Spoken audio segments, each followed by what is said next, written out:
Alright guys, welcome to our life in the Philippines. I'm going to take you, I got some good video in today that cheered me up a little bit, and I'm going to show it to you.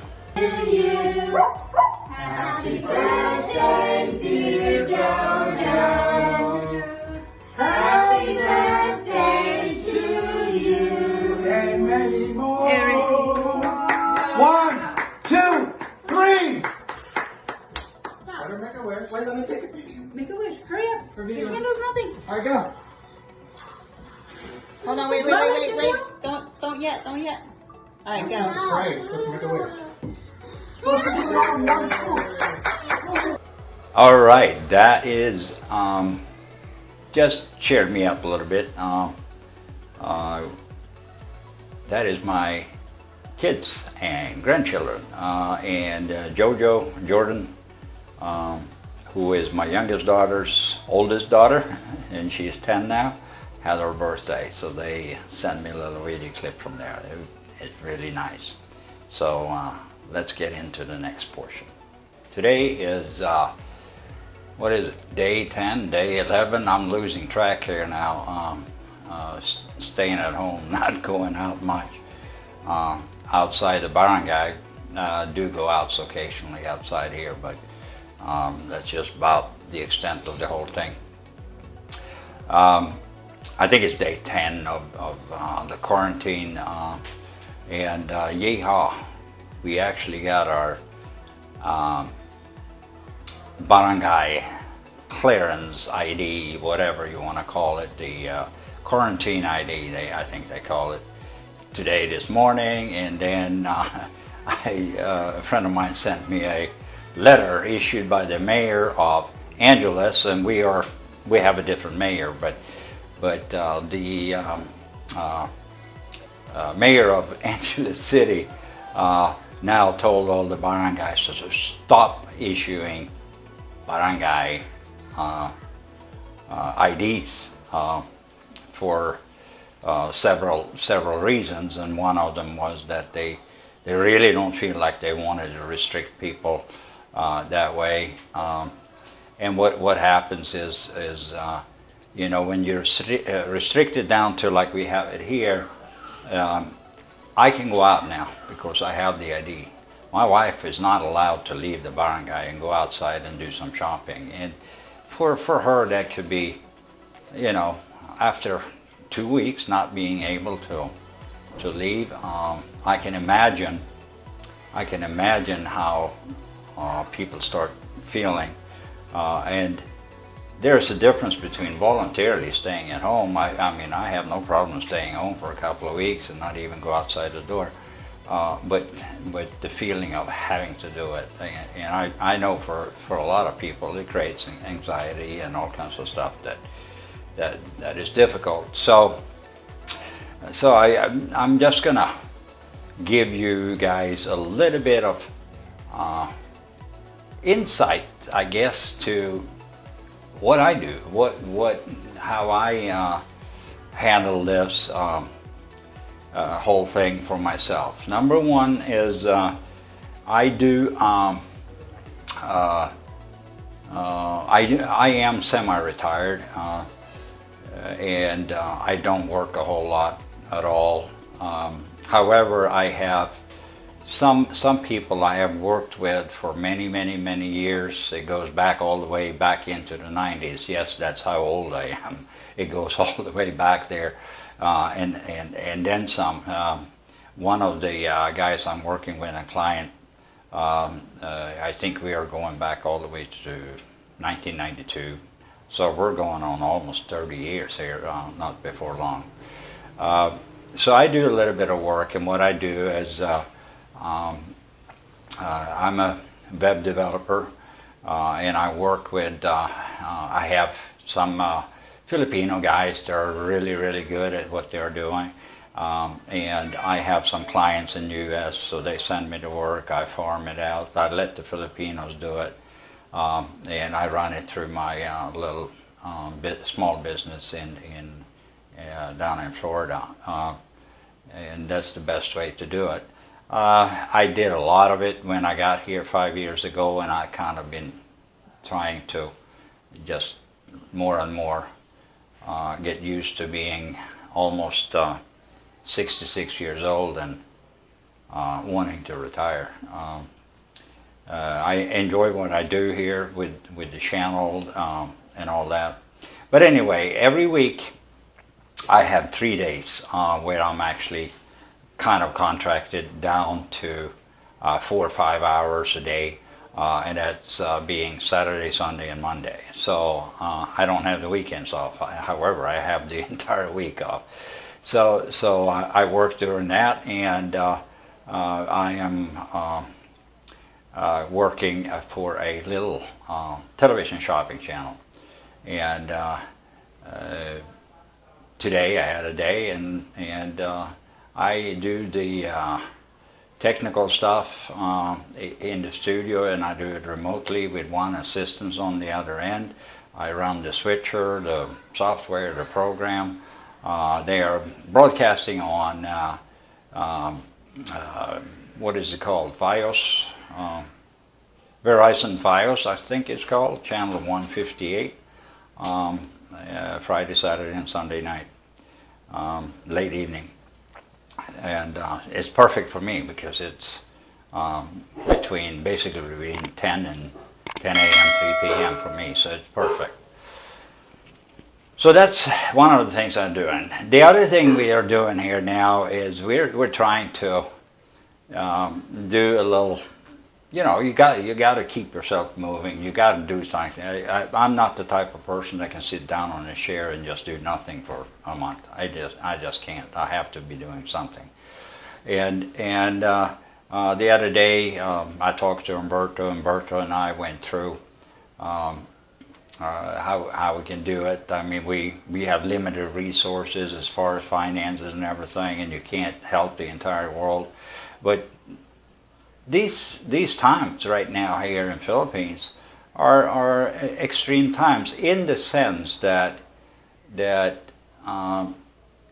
and it's not just Philippines, by the way. I wouldn't say Philippines. It's all over the place. Look at the United States. Businesses are closing down, sending their employees home. People can't go to work, and so on and so forth. But when that factor, I know people live in the United States from paycheck to paycheck. Here, a lot of times people live from day to day. And when you are living under those circumstances, it can be a pretty rough life when you actually can't go out and work for now 10, 12 days, almost 2 weeks. People haven't been able to work. When it's not like they're making huge salaries here. I think the minimum wage here is 400 pesos, so that's roughly $8 a day or something like that in this region. It's more if they work in Manila or other places, but it just is not enough. So we were thinking about it. Well, what if we could help a little bit? We don't want to,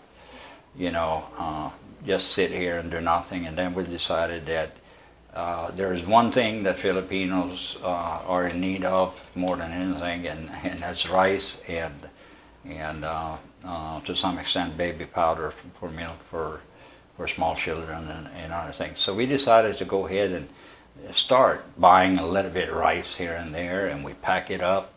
And me and my wife did that today, and we just did it. So take a little look at this, how we pack it up, and we have a little conversation, me and her. Just take a look at that, and I'll be right back. We are doing some quarantine therapy. This is the quarantine therapy. Yeah. And what are we doing here? What are we doing here, huh? We're just repacking some rice. All right. There you go. We're giving away. We figured out that one of these equals exactly 1 kilo. So we're going to give away 1 kilo bags, and if the family is big, we give away 2 or 3 bags or whatever is needed. Yeah. We're just going to do a little here because some families have it a little rough right now, and especially back here in some low-income areas. And when people don't have work for 2, 3, 4 weeks, when they live day by day, it's getting tough. Yeah, Or they so. didn't have money. I know. So that's why we're giving them. A little bit of this. Yeah. And that's what we're going to do. So we're going to pack this up and go about to get it out there. It's not much, but we do what we can do. Yeah. 1 kilo at a time, 1 family at a time. All right, that was a little bit about what we're doing. We're trying to put these things in bags and go out there and look for those who really need it. I mean, many Filipinos here they're doing fine. They're just doing fine. Like us, we are fortunate in many ways that we can provide for ourselves. I have, my pension from Sweden, and soon to be 66, and taking out my Social Security in the United States as well, that I'm entitled to after working there for over 30 years or close to 30 years. Yeah, so anyway, we are packing these things up, and we're doing it in 1 kilo bags. There is several areas back inside the barangay back here that has families living in pretty tough condition. They live in homes made out of sheet metal, basically, so they have roof over their head, and we decided we're going to go and visit there. And one place we actually are going to go to, and I'm going to take you there. It's a place inside an area where there is like 24 families living, very cramped up together. There's a lot of children there and young kids, 4, 5, 6, 7, 8 years old, and they all need to eat. So we're going to go there. Just check this out. A lot of small children in there? 24 families. 24 families? Yes. Okay. I'm like this. Okay. All right.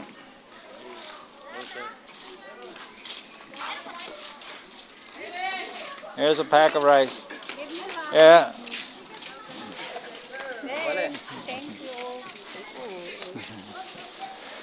All right. A little bit of rice for everybody, okay? Thank you, sir. All right. All right. We're running out of here, but you have to share with each other also. You have to cook and share, okay? Babalik pa po kami kasi Cook and share. There you go. babalik pa kami. Next time, another day. We'll be back sometime, okay? All right. English. What are you? What are you? English? Filipino? All right. All right. All right. You're welcome. All right. That was just a short little thing to just show you what's out there here in these barangays. When you live in the United States, and I've been fortunate in life to be able to travel a lot. I traveled around. I think I've been to close to 42, 43, 44 countries over my lifetime. Spent a week, spent 2 weeks, spent a month. And just my job took me there, so that was part of what I was doing, and I was fortunate to do that. And when you come to countries like Philippines and other countries, you don't really know how good you have it when you live in the United States or any European country for that matter, in the Western world.